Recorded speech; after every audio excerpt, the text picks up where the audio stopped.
Shalom. Hari ini kita akan merenungkan Kitab Keluaran pasal 8. Teksnya ayat 1 sampai 19 dan sudah dibagi 3 paragraf.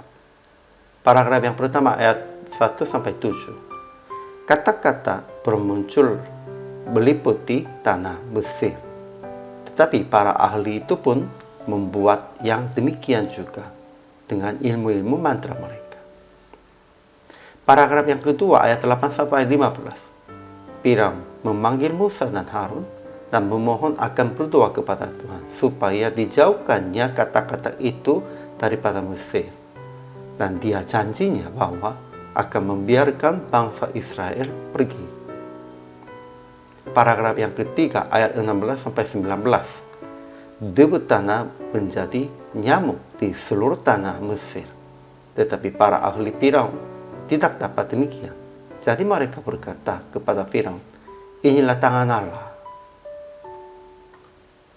Kesimpulan hari ini, tempat kata itu sepi sungai dan tempat-tempat yang basah.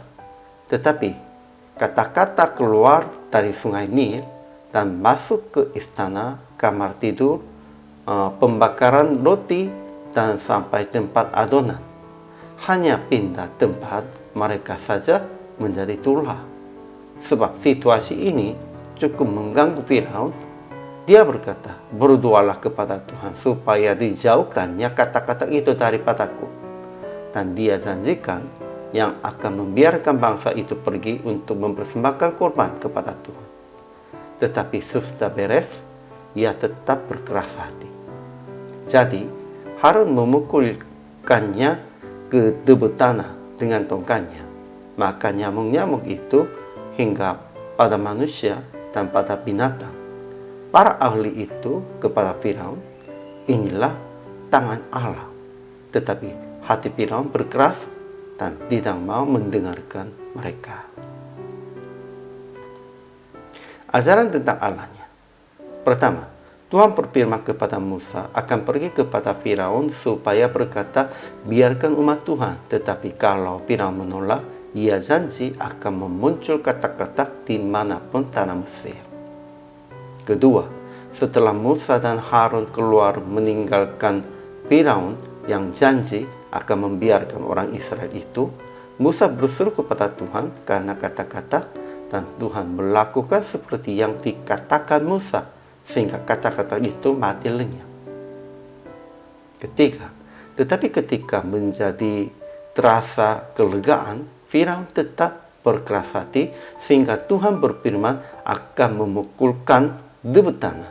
Maka debu itu akan menjadi nyamuk di seluruh tanah Mesir. Ajaran tentang manusianya. Pertama, Musa dan Harun tetap menghadap Firaun, dan Harun mengeluarkan tangannya ke atas segala air di Mesir supaya munculkan kata-kata, supaya debu tanah menjadi nyamuk. Dan apabila Firaun janji akan membiarkan bangsa Israel, Musa berseru kepada Tuhan akan menyelesaikan kutuknya dengan kata-kata. Kedua, ketika kata-kata menutupi tanah Mesir, Firaun memohon kepada Musa akan berdoa kepada Tuhan untuk dijauhkannya kata-kata itu dari Mesir. Tetapi setelah terasa kelegaan, hati Firaun lagi keras. Ketika para ahli sihir berkata tentang tulah nyamuk, inilah tangan Allah, juga hati Firaun berkeras dan ia tidak mau mendengarkan mereka. Ketiga, para ahli sihir Mesir bisa membuat yang memunculkan kata-katanya, tetapi tidak dapat berhasil membuat nyamuk dari debu tanahnya. Jadi mereka berkata, inilah tangan Allah. Keempat, orang-orang Mesir bangkai-bangkai katak bertumpuk-tumpuk sehingga tanah itu berbau busuk. Orang Mesirnya menanggungnya hati yang keras Firaun. Firaunnya tidak menanggungnya tentang kesesaan rakyatnya. Aplikasi hari ini, jadilah Allah Tuhan yang segera melakukan perintahnya dan yang berdoa untuk mereka memohon dukungan doa.